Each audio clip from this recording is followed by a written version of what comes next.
After 10 long years since his mother's passing, a son visits her grave, only to be startled by an unexpected tap on his shoulder that sends shivers down his spine. The late summer heat seeped through the car windows, adding to Darren Greaves's growing irritation after a long day at work. At 33, he found himself trapped in the familiar frustration of evening traffic, his fingers drumming an impatient rhythm against the steering wheel of his modest sedan. The persistent buzz of his phone cut through the monotonous hum of idling engines. The fourth call from his brother Micah, this month alone. With a resigned sigh, Darren connected the call through his car's Bluetooth system. Micah's voice filled the confined space, a practiced mix of guilt and entitlement coloring his words. "Darren, come on, man, you've got to help me out here," Micah began, his tone already grating on Darren's nerves. "You've got a stable job and no family to support. What's a little cash between brothers?" Darren's grip on the steering wheel tightened, his knuckles whitening as he fought to maintain his composure. "Micah, we've been through this.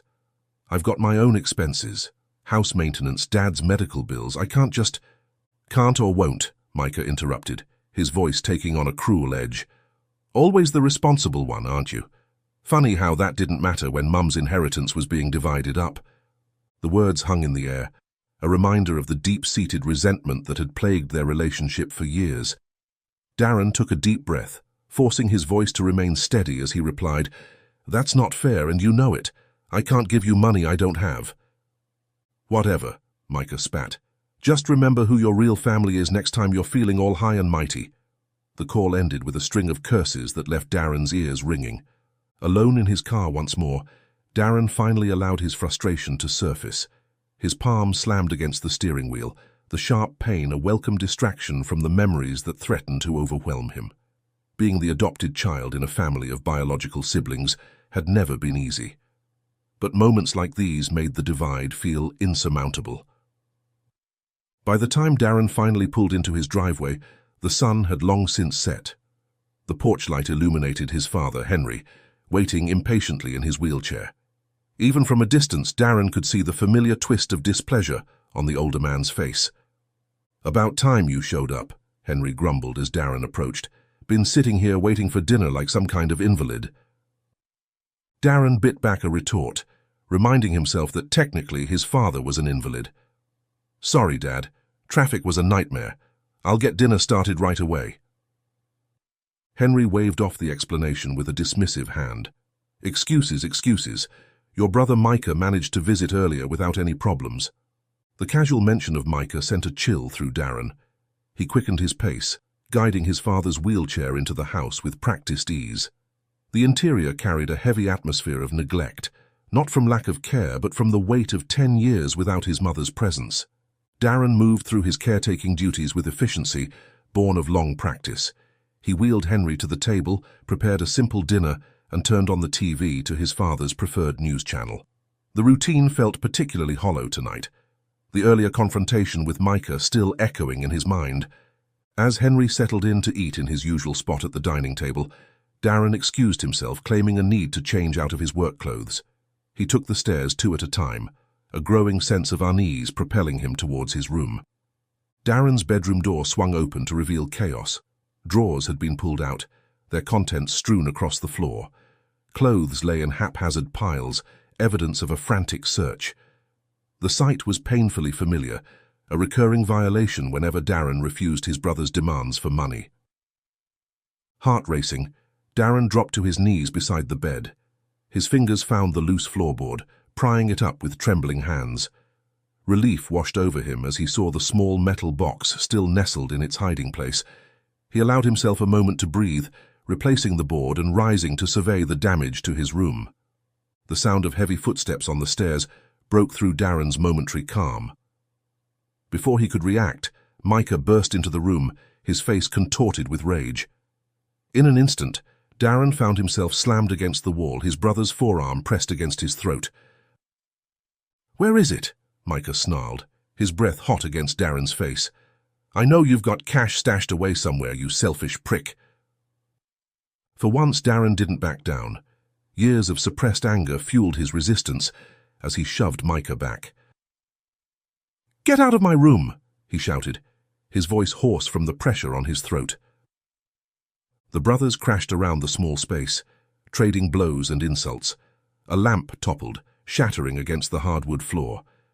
Darren's elbow caught Micah's jaw, while Micah's fist found Darren's ribs. The fight was ugly, fueled by a lifetime of resentment and unspoken grievances. "What the hell is going on up there?" Henry's voice cut through the struggle from downstairs, sharp and accusatory. But to Darren's dismay, the anger was directed solely at him. "Darren, what are you doing to your brother?" The moment of distraction cost Darren dearly. As he turned towards the door, Micah's eyes caught the glint of metal beneath the disturbed floorboard. With a triumphant cry, he lunged for the hiding spot, emerging with the small savings box clutched in his hands. "I knew it," Micah crowed, already prying open the lid. His eyes widened at the sight of the carefully saved cash inside. $2,500, representing 2.5 years of Darren's frugal living. "Woohoo, look at this, you surely never lack money, brother." Before Darren could make a move to reclaim his savings, Micah already darted halfway down the stairs. The sound of the front door slamming was quickly followed by the screech of tires as Micah's car peeled out of the driveway. Darren slumped against the wall, the adrenaline from the fight ebbing into a bone-deep weariness. His chest heaved as he tried to steady his breathing. The faint squeak of his father's wheelchair echoed from downstairs, snapping him from his haze. Summoning what strength he had left, Darren pushed himself upright and descended the creaking steps. At the bottom, Henry sat waiting, his wheelchair positioned squarely beneath the staircase, blocking the way forward. His face was a mask of stern disapproval, his sharp eyes scanning Darren as if weighing every bruise, every ragged breath. The silence between them was heavy, charged with unspoken words. "I hope you're proud of yourself," Henry began, his words cutting deep. "Attacking your own brother like that and hiding money from him. You know he's got kids and wife to support. A real man would help his family without all this fuss." Darren's voice trembled with a mix of frustration and exhaustion. "Dad, Micah has the family restaurant, the one he got from Mom's inheritance. Why do we always ask for money? From me? This is the 4th time this month." He gestured around the room, his voice rising with emotion. "I've spent my money on this house, on your care. And now what he took, that was my personal savings." His fists clenched as he fought to keep his composure, the weariness in his posture betraying just how much the weight of it all had taken a toll. Henry's expression remained stern as he waved a hand dismissively. "Micah must have needed it for something important," he said, his tone matter-of-fact. "You know how hard running a restaurant can be. Maybe there's some emergency you don't know about." Darren's frustration deepened, but Henry continued, his voice growing sharper. "And don't start lecturing me about money. Your mother would have wanted us to support each other as a family, not keep score. If Micah needed help, it's your job as his elder brother to step up." The lecture continued, Henry's words blurring together in a familiar refrain about family responsibility and Darren's supposed selfishness.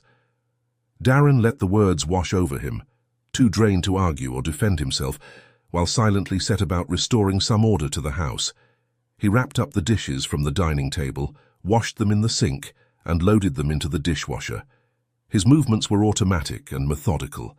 His father, who had been watching television in the living room, called for help getting to bed. Darren walked over, steadying the wheelchair and guiding Henry through his nightly routine with practiced care. Once his father was settled comfortably in bed, Darren dimmed the lights and whispered a tired, "Good night, Dad," before retreating upstairs to his own room. Exhaustion pressed heavily on him as he shut the door behind him, the weight of the evening's events gnawing at his mind.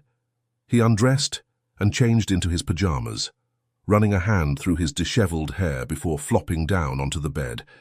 Only then did he finally reach for his phone, a habit that had become second nature no matter how tired he was. The screen lit up, and his brow furrowed at the sight of dozens of unread messages. Midnight had come and gone, marking the start of his birthday, but instead of heartfelt well-wishes, his family group chat was filled with something else entirely. Jaden had taken the lead, not to offer congratulations, but to demand extravagant plans for a celebratory dinner. Darren scrolled through the thread, his frustration mounting as he read the back and forth about high-end venues and excessive expectations. His chest tightened. It seemed even his birthday had become just another obligation, overshadowed by his family's unrelenting demands. "Birthday boy, don't forget the family tradition," Jaden's message read. "You're treating us all to dinner, and none of that cafe nonsense like last year. We're talking a proper restaurant this time." Darren stared at the screen, a mixture of disbelief and anger rising in his chest. He typed out a quick response. "Not celebrating this year. Sorry." The reply was almost instantaneous. Jaden insisted, his messages growing increasingly demanding. "It's tradition. Whoever's birthday it is treats the others. Don't be selfish, Darren." Despite his best efforts to remain calm, Darren felt his irritation growing. The audacity of his brothers never ceased to amaze him. They called it tradition, but in reality, it was just another excuse to take advantage of him. How many times had he treated them to expensive meals, only to be left with the bill and empty promises to pay him back? Frustrated and overwhelmed, Darren closed the chat without further response. As he lay in bed staring at the ceiling, he made a decision. Tomorrow early in the morning he would visit his mother's grave, the one place where he still felt a semblance of peace and home.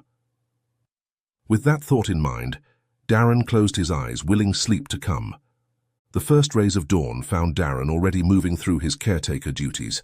He prepared a simple breakfast of toast and scrambled eggs, the routine so ingrained he could do it with his eyes closed. As he helped Henry from bed to his wheelchair, his father's stream of complaints began anew. "Water's too hot," Henry grumbled as Darren helped him with his morning shower. "And what's this mush you're calling breakfast? Not a drop of whiskey in the house to make it palatable, I bet." Each word carried the weight of years of disapproval, made heavier by the previous night's confrontation. Darren remained silent, focusing on the tasks at hand rather than engaging with his father's criticisms. As Darren helped Henry dress, he spoke softly, mindful of his father's fragile condition. "Dad, you know the doctor said you shouldn't stress yourself. You've had a stroke, and with the paralysis in your lower body, it's important to take things easy," he reminded gently, his tone calm but firm. Henry scoffed, a gruff sound that carried both annoyance and defiance. "I'm not an invalid, Darren," he muttered, brushing off the concern as if it were an inconvenience. After a pause, Darren hesitated before adding, "I thought I might visit Mom's grave today. If you need fresh air from home, we can go together." His words came quietly, almost tentative, as if the very mention of it might stir the unspoken emotions lingering in the room. Henry's harsh laugh cut through the air. "What for? No need now. Life goes on and I'll probably join her in heaven soon enough with this condition."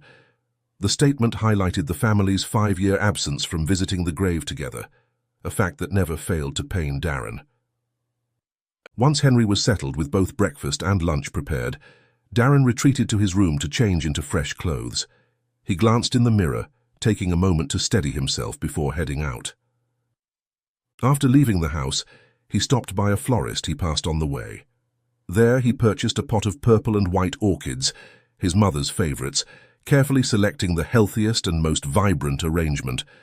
The morning traffic was mercifully light as he made his way to the cemetery. His mind was heavy with the weight of the past 24 hours, the quiet drive offering little distraction from his thoughts. The cemetery greeted Darren with a blanket of early morning mist settling on the grass. He made his way to his mother's grave with practiced steps, having visited regularly over the past 10 years. The orchids looked vibrant against the grey stone as he placed them carefully by the tombstone. Alone at the grave, Darren finally let his guard down. He sank to his knees on the damp grass, his fingers tracing the engraved letters of his mother's name. "Hey, Mom," he began, his voice thick with emotion. "I'm sorry it's been a week since my last visit. I used to come by more often. Things have been complicated." The words began to flow more freely as Darren poured out his heart. He told her about Micah's theft, the loss of his hard-saved $2,500, and the constant struggle of living in a family that seemed to only take from him. Tears flowed freely down his cheeks as he spoke. "I don't know what to do anymore," Darren confessed, his voice barely above a whisper. I keep trying to be the person you raised me to be, kind, responsible, always there for family. But it feels like I'm drowning, Mom. They just take, and I don't know how much more I can give." He paused, wiping his eyes with the back of his hand. "I wish you were here. You'd know what to say, how to make things right. I miss you so much it hurts sometimes." As Darren continued to speak, unburdening himself of the pain and frustration he'd been carrying for so long, he felt a sense of peace slowly settling over him. The cemetery remained quiet, save for the occasional rustle of leaves in the gentle morning breeze. For a moment, he could almost imagine his mother's comforting presence beside him, offering the unconditional love and support he so desperately craved. The wind rustled gently through the trees as if answering him, and he allowed himself a moment to imagine her presence. Finally, Darren straightened up, brushing off his knees and giving the grave one last lingering look. "I'll come back soon, Mum. I need to catch on traffic to the city," he promised softly. "Love you." With that, he turned and made his way back to the car, the weight on his chest feeling slightly lighter. The drive back, however, pulled him abruptly out of his thoughts. The peacefulness of the cemetery faded as soon as the city's morning rush greeted him. Caught in the building morning traffic, he found his phone buzzing with a flurry of notifications. The first were birthday wishes from his colleagues in the office group chat. He responded politely, grateful for their kind thoughts, even as his attention was drawn to the continuing drama unfolding in the family chat. Scrolling through the messages, Darren's heart sank. Jaden, in his typical presumptuous manner, had taken matters into his own hands. He'd made an online reservation under Darren's name at Mitch Nell, one of the city's 5-star fine dining restaurants. The reservation stood as yet another example of his brother's entitled behavior, assuming Darren would foot the bill for an expensive family dinner without even consulting him. Taking a deep breath to steady himself, Darren typed out a firm response. "I appreciate the thought, but I won't be paying for dinner at Mitch Nell. As I said before, I'm not celebrating this year." The reply was almost instantaneous. His phone rang, Jaden's name flashing on the screen. With a resigned sigh, Darren connected the call through his car's speaker system. "What the hell, Darren?" Jaden's voice filled the car, dripping with accusation. "You can't just bail on your own birthday dinner. We've been planning this." "You've been planning it," Darren corrected, fighting to keep his voice level. "I never agreed to this." "It's tradition," Jaden insisted. "Mom always made sure we celebrated properly. Are you really going to disrespect her memory like this?" The mention of their mother sent a surge of anger through Darren. "Don't you dare bring Mom into this," he snapped. "She never insisted on expensive restaurants. She cared about us being together, not showing off." "Oh, here we go again," Jaden sneered. "St. Darren always knowing what Mom would have wanted. Maybe if you felt more obligated to pay back your family for taking you in, we wouldn't be having this conversation." The cruel familiar territory, questioning Darren's place in the family as an adopted child, left him feeling cold despite the warmth of the summer morning. "We're done here," Darren said quietly, ending the call before Jaden could respond. The confrontation left Darren emotionally drained. Without fully realizing his decision, he found his fingers moved almost of their own accord, typing out a message to his office about a family situation requiring his attention. The supportive responses from his colleagues only highlighted the stark contrast with his actual family's behavior. With traffic still barely moving ahead, Darren made a sudden U-turn when he had the chance. He felt drawn back to the cemetery, the one place he had felt truly at peace that morning. As he navigated the quieter streets leading away from the city center, Darren allowed himself to imagine, just for a moment, what it might be like to have a family that truly cared for him. The thought brought a bittersweet ache to his chest as he drove on, seeking solace among the silent stones once more. The cemetery looked different in the late morning light, the mist long since burned away by the summer sun. Darren retraced his steps to his mother's grave, his mind still churning with the morning's events. As he approached the familiar headstone, he immediately noticed something was amiss. The purple and white orchids he had carefully placed earlier that morning were gone. Anger flared in Darren's chest as he scanned the empty cemetery. Who would dare steal flowers from a grave? The weekday morning left the paths deserted, offering no clues to the thief's identity.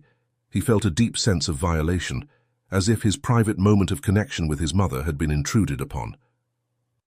As Darren approached the tombstone, ready to sit and try to recapture some of the peace he had felt earlier, his attention caught on an unexpected item. Resting against the stone was an old yoga headband. His heart skipped a beat as recognition dawned. It was his mother's. Darren froze, memories flooding back of his mother, wearing that very headband during her morning yoga routines. He could almost hear her gentle encouragement as she guided him through simple poses, teaching him the importance of finding stillness in a chaotic world. With trembling hands, Darren picked up the headband. It was unmistakably his mother's. The faded pattern, the slight fraying at the edges, even the small stain from when he had accidentally spilled juice on it as a child. But how had it come to be here? His mind raced with possibilities. Had one of his siblings finally visited after all these years? But why take the flowers and leave this instead? And why today, of all days? Determined not to leave the grave bare, Darren walked to a small florist shop he knew was just a block away from the cemetery. The bell above the door chimed softly as he entered, the air heavy with the scent of various blooms. "Can I help you?" the shopkeeper asked, her kind smile faltering slightly at Darren's distressed expression. "Yes, please," Darren replied, trying to compose himself. "I need a bouquet of purple and white orchids, as close to these as possible." He showed her a picture on his phone of the flowers he had placed earlier. The shopkeeper nodded understanding. "Those are beautiful, but also quite expensive," she warned gently, "especially the purple variety." Darren didn't hesitate. "That's fine, I'll still get one." As the shopkeeper carefully handed him the orchid pot, Darren's mind wandered back to the headband. He found himself hoping, against all logic, that it might be a sign from his mother, a reminder of her love on this difficult day. Darren returned to the grave. He placed the new flowers carefully, making sure to find a steady ground where the wind wouldn't top it over. Their vibrant petals were a stark contrast to the weathered stone. Then he settled down to pray, the familiar ritual bringing a measure of comfort. His prayers began focused on his siblings, asking for guidance toward righteousness and a return to their mother's teachings. But as he continued, painful memories began to surface, recollections of his teenage years that he had long tried to suppress. He remembered the constant bullying from his brothers, their taunts about his adopted status cutting deep. There were vivid flashes of his father's provocations, the way Henry would subtly encourage the other boys' cruelty while maintaining plausible deniability. Most painfully, Darren recalled the stolen allowances from his mother. His mother had tried to give him a little extra, recognizing the challenges he faced, but his brothers always found a way to take it. He remembered learning to bury his precious items in tin cans behind the schoolyard, a child's desperate attempt to protect what little he had. As these memories washed over him, Darren felt a deep, aching sadness, not just for the boy he had been, but for the man he had become.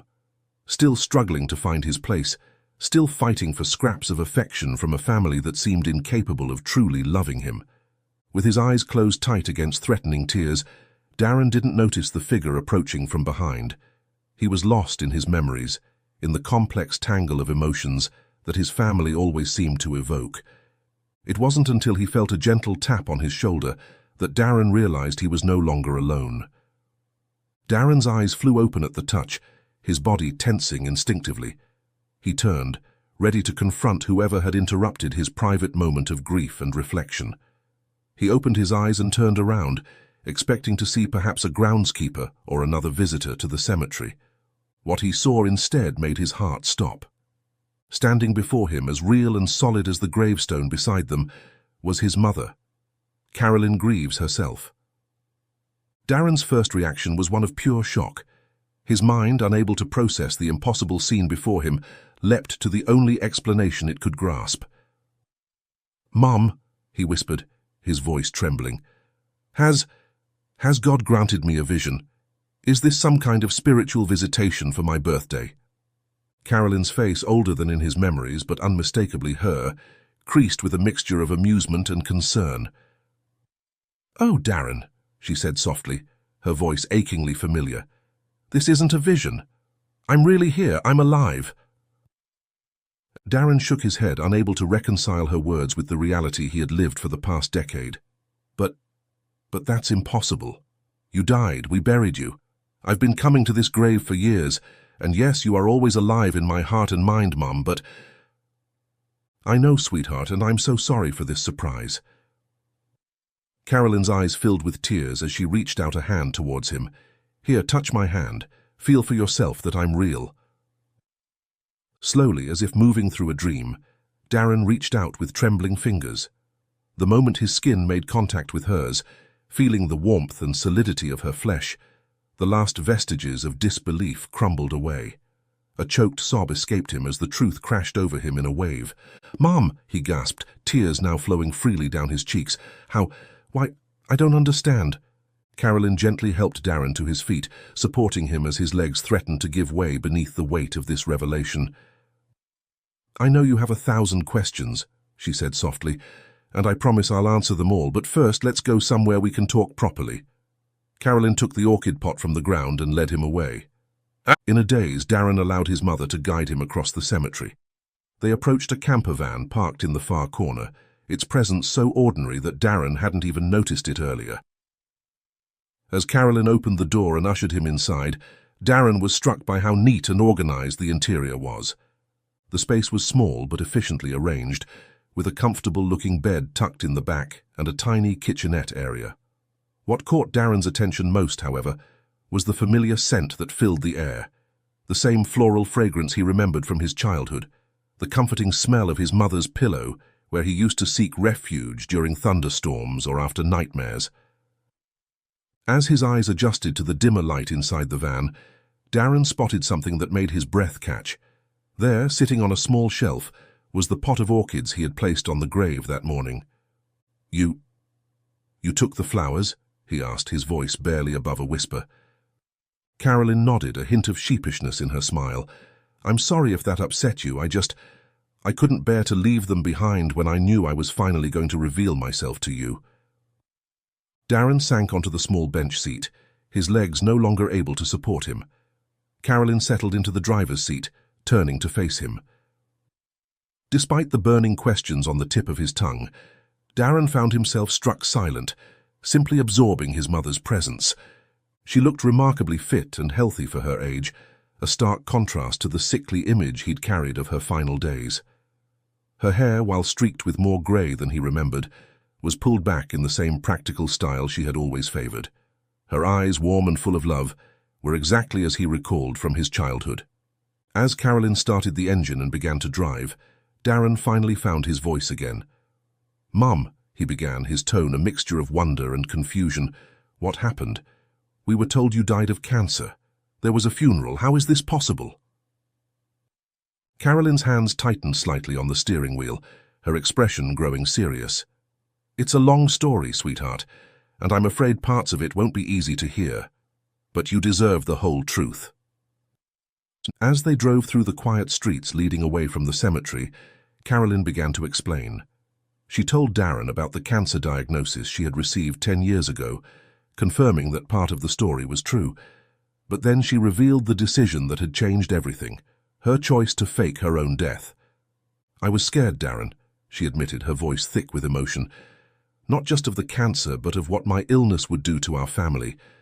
I saw how cold and selfish your father and brothers had become. I was terrified of becoming a burden, of my death being nothing more than an opportunity for financial gain in their eyes, that they won't care for me and wish me to die faster." Darren listened in stunned silence as his mother described her elaborate plan. He made an excuse to her husband to go on a solo yoga retreat. Then, with the help of an old friend who worked at a rural hospital, she had staged her death and slipped away to start a new life. The body buried in her grave belonged to an unclaimed patient who had passed away around the same time, their records carefully altered to match Carolyn's.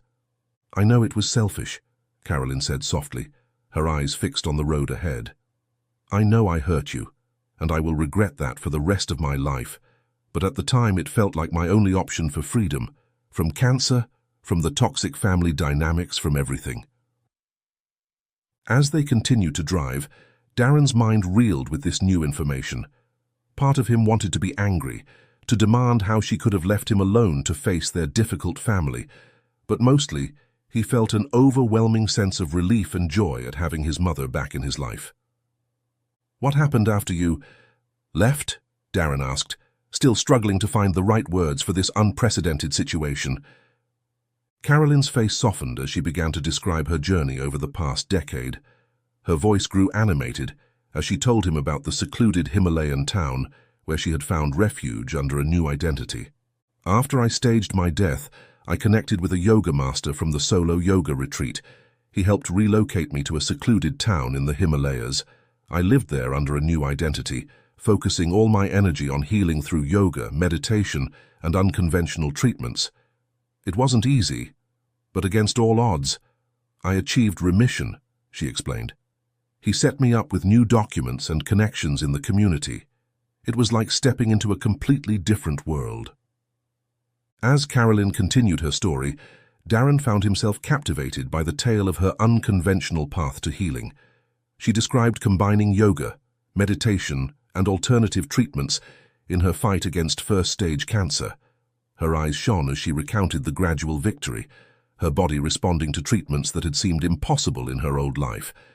"It wasn't easy," Carolyn admitted. "There were days I thought the cancer would win, days I regretted leaving my family, you and everything behind. But slowly, miraculously, I started to get better." However, the triumph had come with a price. By the time Carolyn achieved remission, years had passed. "I knew I couldn't just come back," she said softly. "Too much time had gone by. I was legally dead. And I was afraid of disrupting the lives you had all built without me."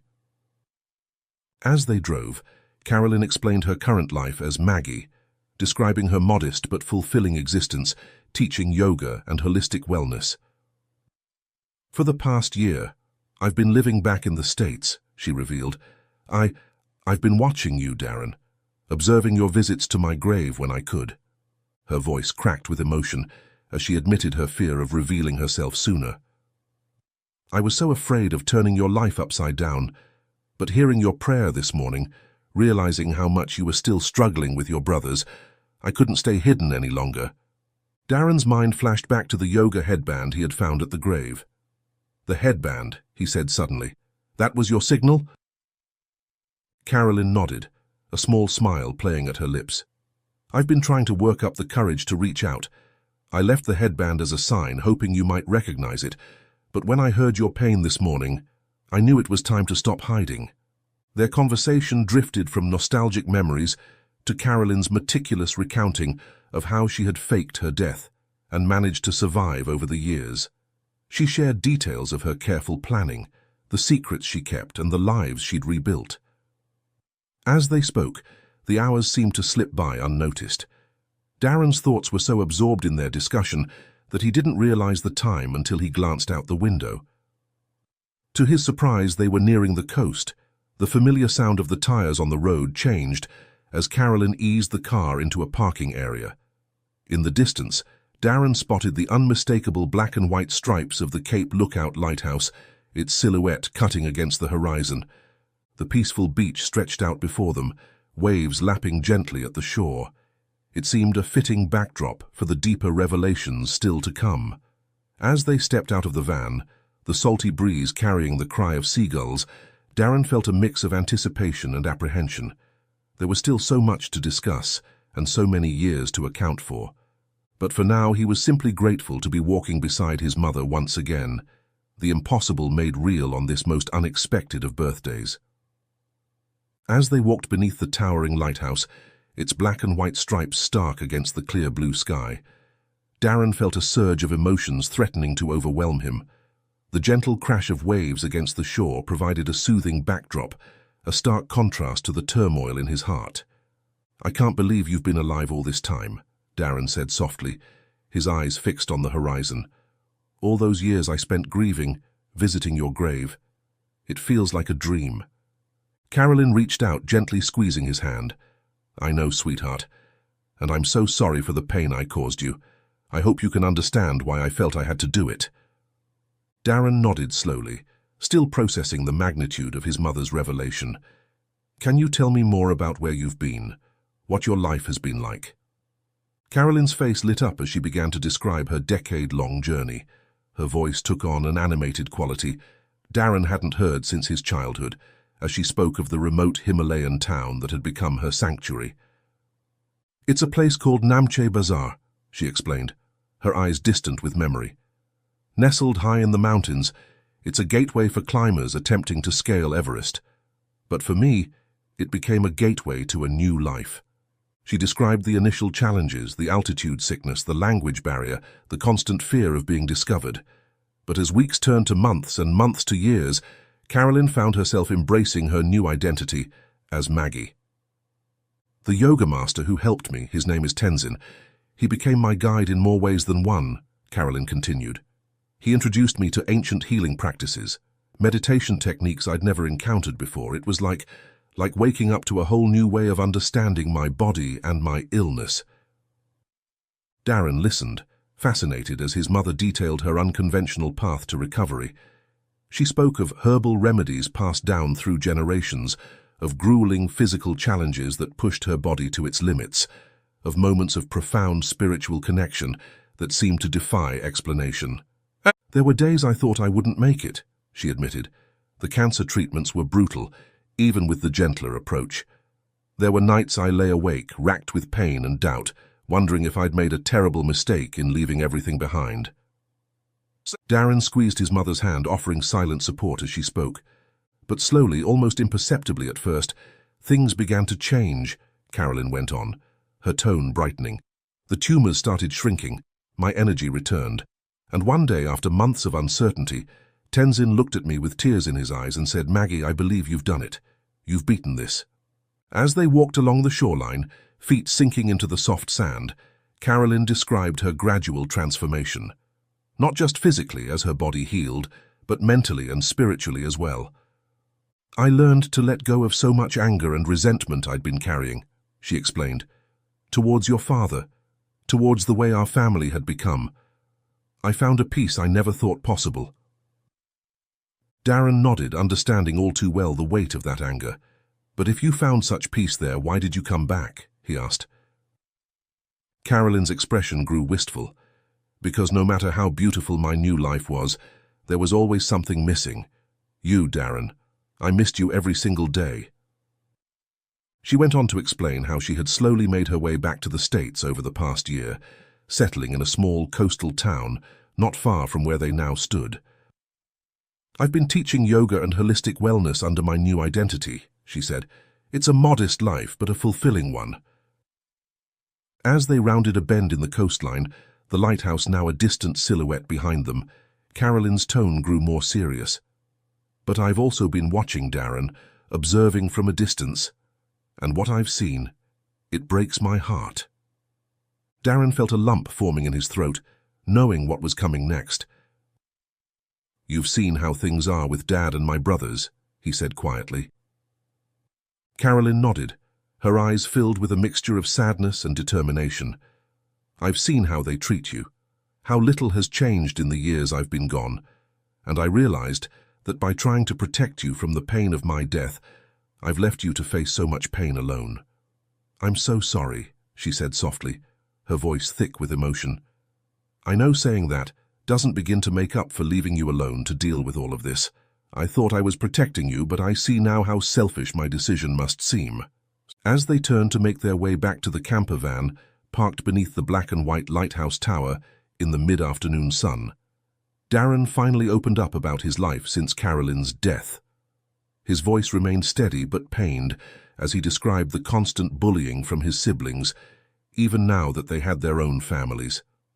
"It's like they never grew up," Darren said, kicking at a small stone on the path.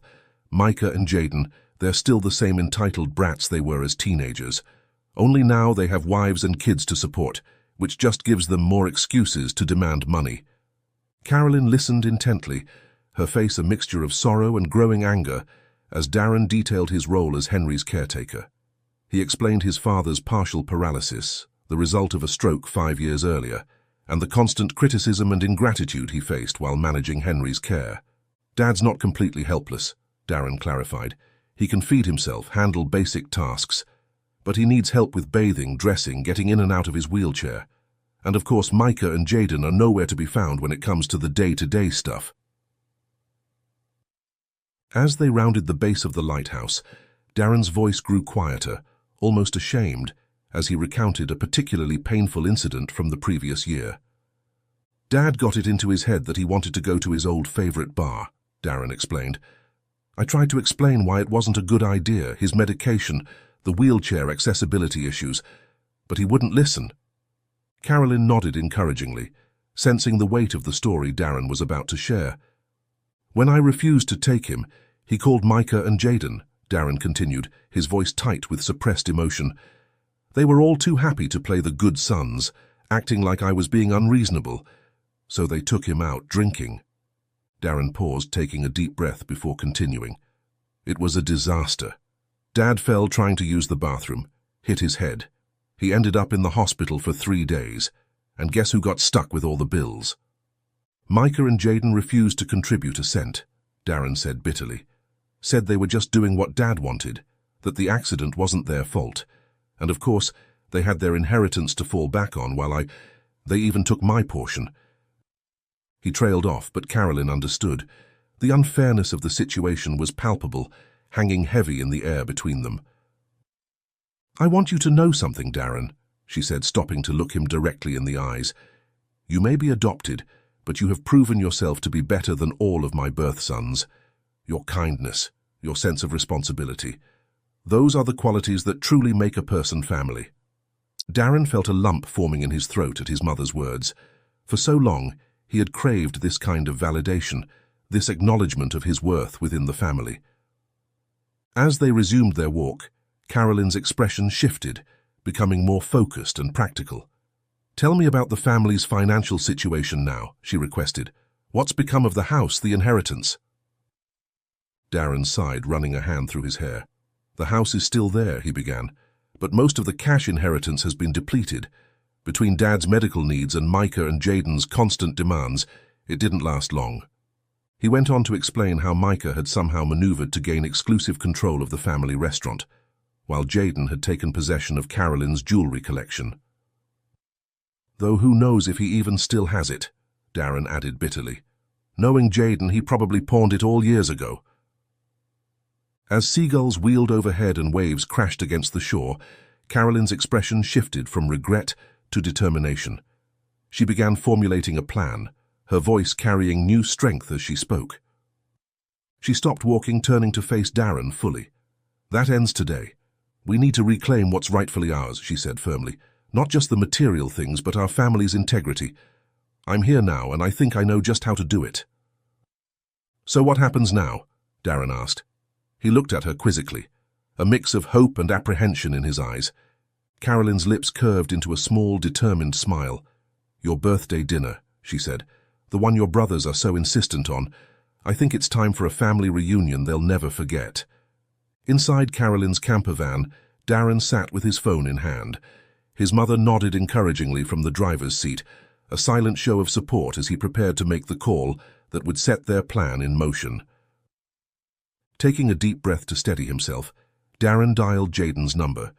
The phone rang twice before his brother's impatient voice came through the speaker. Finally decided to stop sulking, Jaden said by way of greeting. Darren fought to keep his voice neutral, channeling a confidence he didn't entirely feel. I've been thinking about what you said, he began, about celebrating properly. You're right. We should do this. There was a moment of surprised silence on the other end of the line before Jaden responded, suspicion coloring his tone. Really? What's the catch? No catch, Darren assured him, meeting his mother's encouraging gaze. Let's do dinner at Mitch and Ella, like you suggested, tonight at 7 p.m. Can you let Micah know? Tonight, Jaden sputtered. That's kind of short notice, isn't it? Darren allowed a hint of his newfound strength to creep into his voice. If you want, you come. If not, you can miss it. Your choice. Before Jaden could protest further, Darren smoothly changed the subject. One more thing. I need you and Micah to handle getting Dad there. I've got some work stuff I need to wrap up before dinner, so I won't be able to help with transport." He could practically hear Jaden's frown through the phone. "Seriously? You know what a pain it is getting him and that wheelchair into a car." "I'm sure you'll manage," Darren replied, his tone leaving no room for argument. "See you at 7. As he ended the call, Darren let out a long breath, feeling as though he'd just run a marathon. Carolyn reached over, squeezing his hand proudly. "You did wonderfully," she said, her eyes shining with a mixture of pride and anticipation. "Now let's get you ready for the performance of a lifetime." With that, Carolyn started the engine and pulled out of the parking lot. As they drove, she explained that they were heading to her current home, a small house located a few hours away from the town and the beach. It was situated somewhere in the middle, far enough to keep her hidden, yet close enough for her to occasionally visit the cemetery. It offered the right balance of safety and solitude, a place where she could remain under the radar while still honoring her past. "It's not much," she said apologetically, as they pulled into a small, well-maintained complex. "But it's been my sanctuary this past year. It's far enough from the town for anyone to notice me, but there's a decent community around here, so I'm not too lonely." Inside, Darren was struck by how the space reflected his mother's personality. It was small but efficiently organized, with yoga mats neatly rolled in one corner and shelves lined with books on meditation and holistic healing. The scent of lavender and orchid hung in the air, immediately putting Darren at ease. "You know," she began casually, "there's plenty of room here for two. If you wanted to get away from that toxic environment, you'd be more than welcome to stay with me." Darren froze, the possibility of escape dangling tantalizingly before him. For a moment, he allowed himself to imagine a life free from his family's constant demands and criticisms. But then, reality reasserted itself and he sighed heavily. "I appreciate the offer, Mom, more than you know," he said softly, "but I can't just leave. This is too far from my workplace and they'd never stop harassing me, never stop trying to guilt me into coming back." Carolyn nodded understanding, a knowing smile playing at her lips. "I thought you might say that, which is why tonight's plan is so important. We're not just confronting them, Darren. We're setting you free. Then tomorrow I plan to re-establish my identity with the police." While they talked, Darren's fingers unconsciously traced the faded burn marks on his arms, permanent reminders of his brother's cruelty with a hot iron during their teenage years. The memory of that pain strengthened his resolve. It was time for the cycle of abuse to end. As the afternoon wore on and the clock showed 3:15 p.m., Darren and Carolyn made their way back to the cemetery to retrieve his car. They paused briefly at Carolyn's empty grave, the site now transformed from a place of grief to a symbol of impending change. Darren touched the tombstone one last time, silently thanking it for being his confidant during the difficult years. "Are you ready for this?" Carolyn asked as they prepared to part ways, each needing to make their preparations for the evening ahead. Darren took a deep breath, squaring his shoulders. For the first time in years, he felt truly seen, truly supported. With his mother by his side, he was ready to face whatever the night might bring. "I'm ready," he said firmly, his voice steady with resolve. "Let's do this. We've got hours of driving ahead to make it in time." The elegant interior of Mitch & Elle buzzed with the quiet conversation of well-heeled diners as Darren stepped through the doors. He was early, a deliberate choice to ensure he could observe his family's arrival. The maitre d' led him to a prime table near the center of the restaurant, perfectly positioned for the drama about to unfold. Darren had barely settled into his seat when he heard the unmistakable sound of his father's wheelchair, accompanied by Micah and Jaden's bickering voices. He steeled himself, adopting an outwardly calm demeanor as his family approached. "About time you showed up," Micah grumbled as they reached the table. "We've been waiting in the bar area for ages." Darren raised an eyebrow, glancing pointedly at his watch. "I'm 10 minutes early, but please, don't let that stop you from complaining." Henry harumphed from his wheelchair, his expression sour. "Well, we're here now. Let's get on with it. I hope you're prepared to foot the bill for this little gathering, Darren. It's the least you can do, considering how little you contribute to this family." Jaden was already perusing the wine list, his eyes gleaming with poorly concealed greed. "Oh yes, we simply must try the Chateau Margaux. It's not every day we get to dine at a place like this, after all." Darren bit back a retort, reminding himself that their behavior would soon be addressed in a way they'd never forget. He gestured for the waiter, ordering a round of sparkling water for the table. "Let's start with that while we look over the menus," he said smoothly, ignoring his brother's disappointed looks. As menus were distributed and the family began debating appetizers, Darren's phone buzzed with a text, a simple message from his mother. "Ready when you are." Taking a deep breath, Darren stood. "If you'll excuse me for a moment," he said, "I need to use the restroom." His family barely acknowledged him, too engrossed in arguing over whether to order the foie gras or the truffle risotto as a starter. Darren made his way towards the back of the restaurant, ducking into an alcove near the kitchen where Carolyn waited, hidden from view. "Are you sure about this?" he whispered, suddenly nervous now that the moment had arrived. Carolyn squeezed his hand reassuringly. "Absolutely, it's time to set things right." With a nod, Darren returned to the table. He had barely retaken his seat when Carolyn made her entrance. The effect was immediate and electric. Henry's mouth dropped open, his wheelchair rolling slightly backward in shock. Micah's wineglass slipped from his fingers, shattering on the pristine tablecloth. Jaden went pale, looking as though he might faint at any moment. "Hello, boys," Carolyn said calmly, her voice carrying clearly in the suddenly silent restaurant. "It's been a while, hasn't it?" For a long moment no one spoke. Other diners turned to watch the unfolding scene, sensing the drama in the air. Finally, Henry found his voice, though it came out as little more than a croak. "Carolyn, but how? We buried you. This isn't possible." Carolyn's smile was sharp as she pulled up a chair, settling herself at the table as though she'd never left. "Reports of my death were greatly exaggerated, I'm afraid, but we can discuss that later. Right now, we have some family business to attend to." Recovering from his initial shock, Henry attempted to reassert control. His voice took on a honeyed tone, one Darren recognized all too well from years of manipulation. "Darling, well, it's a miracle. We've missed you so much. Of course, you'll come home with us. We have so much to catch up on." Carolyn's laugh was cold and without humor. "Oh, Henry, always trying to spin things to your advantage. I'm afraid home isn't what it used to be. In fact, I'm here to reclaim what's rightfully mine, including my assets and the end of our marriage." The color drained from Henry's face as the implications of Carolyn's words sank in.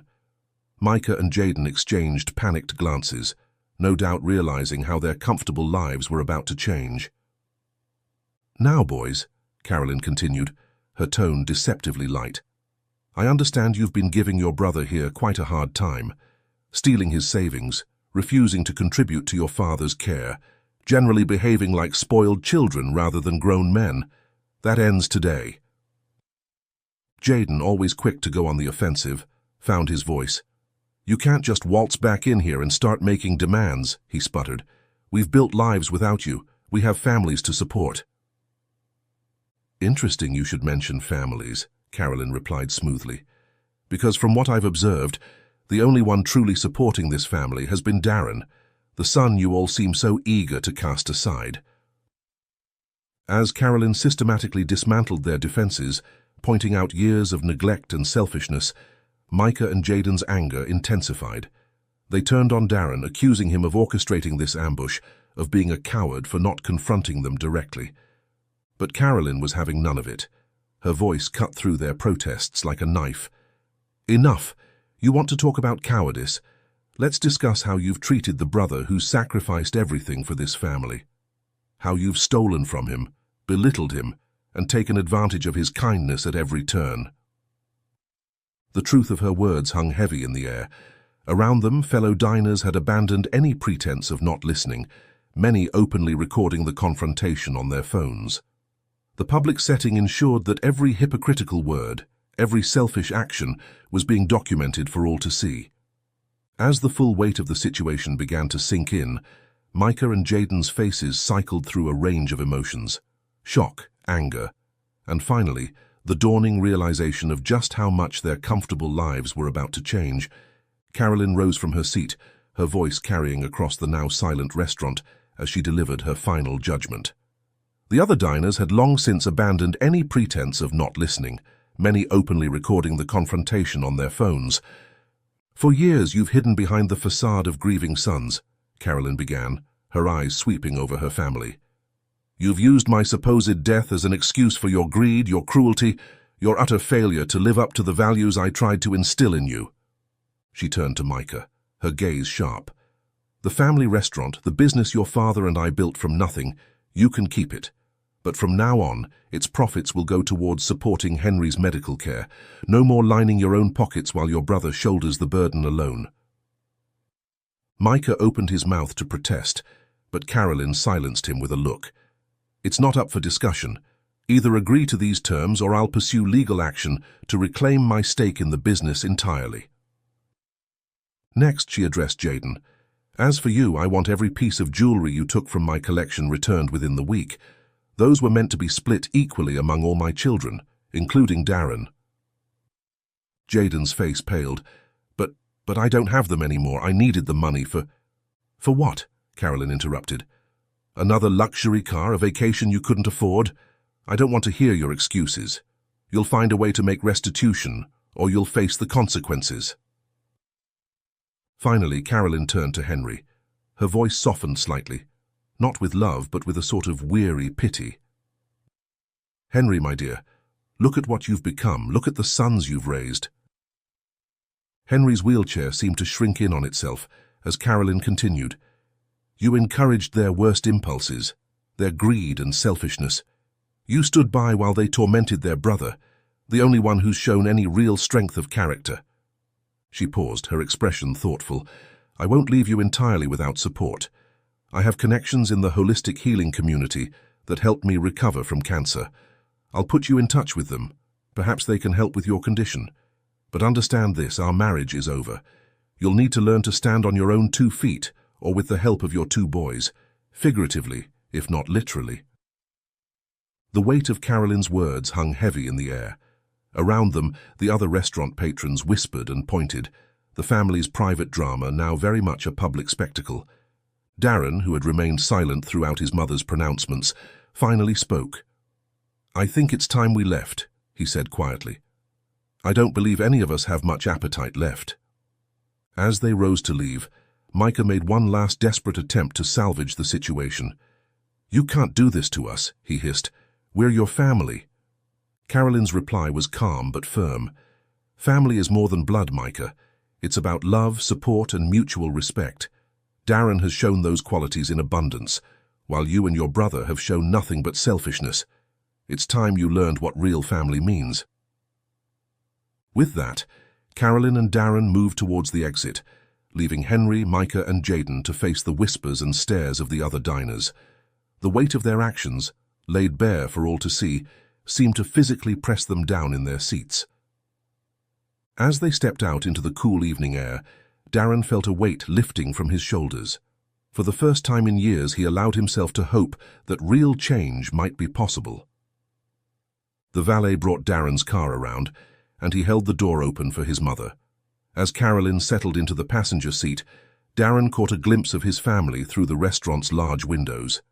Henry sat in his wheelchair, positioned near the glass, his expression a complex mix of emotions, anger, loss, and perhaps a glimmer of understanding about how his actions had shaped his children's characters.